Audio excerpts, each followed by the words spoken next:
Gairebé tots els meteorits que s'aproximen a la Terra es desintegren en entrar a l'atmosfera, però n'hi ha que arriben a impactar. Això sí, normalment fets miques. Sort en tenim.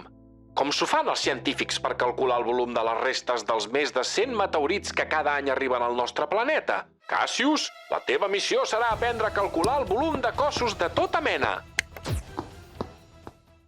La vida és un repte.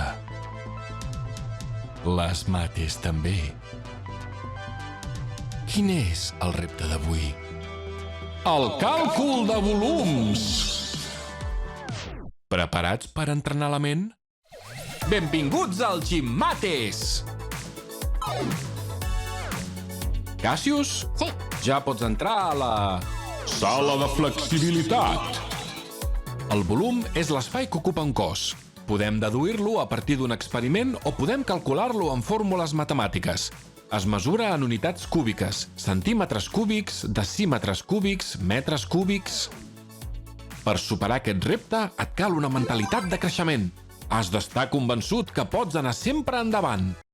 Comencem pel que sembla més difícil, però que en realitat no ho és. Calcular el volum de cossos irregulars, com el d'aquesta pedra petita. Per deduir-ne el volum, sols ens cal una proveta i anar pas a pas. Pas 1. Introduïm líquid dins la proveta, en aquest cas, aigua. Per exemple, fins que marqui 25 mil·lilitres.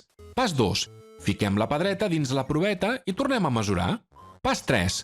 El volum que busquem està directament relacionat amb l'augment del nivell de l'aigua a la proveta graduada. De 25 mil·lilitres a 29 mil·lilitres ha augmentat 4 mil·lilitres. Però això és una mesura de capacitat i nosaltres volíem mesurar un volum. No patiu, ens en sortirem. Pas 4. Passem aquesta mesura de capacitat expressada en mil·lilitres a mesura de volum, expressada en centímetres cúbics. Un mil·lilitre d'aigua equival a un centímetre cúbic en volum. Per tant, capacitat igual a 4 mil·lilitres, volum igual a 4 centímetres cúbics. Cassius, ja pots passar a la sala de cardio. Si t'equivoques fent càlcul de volums, no et desanimis. Recorda que no hi ha aprenentatge sense errors. Treu-te del cap les paraules «he fallat» i canvia-les per «n'estic aprenent». Després de calcular el volum d'un cos amb l'ajuda de l'aigua, ara veurem com es calcula el volum de prismes i piràmides. Per calcular el volum d'un prisma qualsevol, hem de multiplicar l'àrea de la seva base per l'altura. Volum prisma igual a àrea de la base per altura. Però anem a pams. Vegem-ho primer amb el cub, que és un tipus de prisma, concretament un ortoedre, amb 6 cares quadrades iguals. Podem imaginar que aquest cub està format per petits cubs unitaris d'un centímetre cúbic cadascun. El pis superior d'aquest cub està format per 16 cubs unitaris que s'obtenen multiplicant 4 per 4. Com que sabem que el volum de cada cub petit unitari és d'un centímetre cúbic, el volum del pis superior és de 16 centímetres cúbics. Atès que el cub té 4 pisos iguals, haurem de multiplicar per 4 per obtenir el volum total.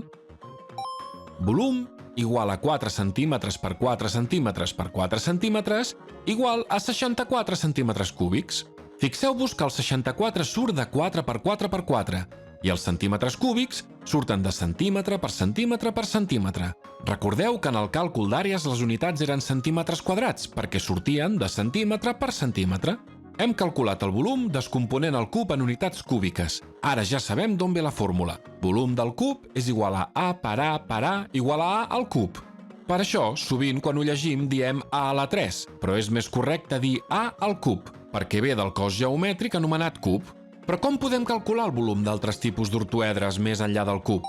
Els ortoedres són prismes de 6 cares rectangulars i tots els angles rectes. Acabem de veure que el cub és també un ortoedre perquè té les 6 cares quadrades i un quadrat també és un rectangle. Però si volem calcular el volum d'un ortoedre que no sigui un cub, com ho fem? Podem imaginar que està format per petits cubs unitaris d'un centímetre cúbic cadascun. Per esbrinar-ne el volum, calculem el producte de les 3 arestes, A per B per C. Igual a 2 centímetres per 4 centímetres per 3 centímetres igual a 24 centímetres cúbics. 2 per 4 per 3 igual a 24 cubs unitaris. I si volem calcular el volum d'una piràmide? És fàcil. Ara que ja sabem calcular el volum d'un prisma qualsevol, podem calcular el volum de qualsevol piràmide que tingui la mateixa base i la mateixa altura que el prisma. El volum d'una piràmide és 1/3 de l'àrea de la base per l'altura. Ho comprovem? Fem-ho com abans amb l'ajuda de l'aigua. Si buidéssim 3 piràmides plenes d'aigua dins del prisma, veuríem que, efectivament, el volum de la piràmide és 1/3 que el del prisma. Cassius, t'espera la sala de tonificació.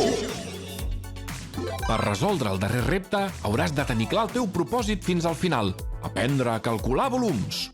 Ara volem calcular el volum d'alguns cossos rodons, que són els que tenen la secció transversal circular, és a dir, que si els talléssim com una llonganissa, les seccions serien cercles. En concret, ens fixarem en el cilindre i el con. Aquests són cossos de revolució, perquè surten de girar rectangles i triangles. Podem dir que un cilindre és un prisma que té infinites cares, de manera que la base és un cercle. Així podem aplicar la fórmula per calcular el volum del prisma que ja coneixem, multiplicar l'àrea de la base per l'altura. Només cal que tinguem en compte que en aquest cas la base és un cercle, i per tant la fórmula queda així: volum del cilindre igual a pi per radi al quadrat per altura. Amb el con ens trobem amb un cas similar. Sabem que el volum d'una piràmide és l'àrea de la base per l'altura dividit entre 3. I el con és com una piràmide d'infinites cares que en girar forma un cercle a la base. Així doncs, la fórmula és volum del con igual a pi per radi al quadrat per altura partit per 3.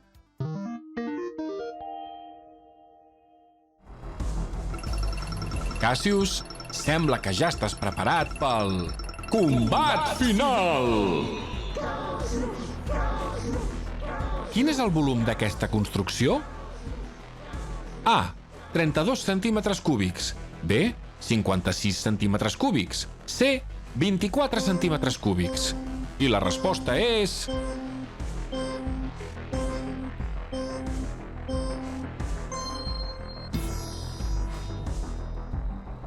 la C.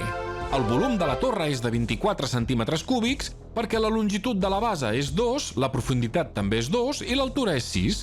I 2 per 2 per 6 són 24 centímetres cúbics. Al Gimmates pots continuar entrenant la ment sempre que vulguis. T'esperem al Supercampus!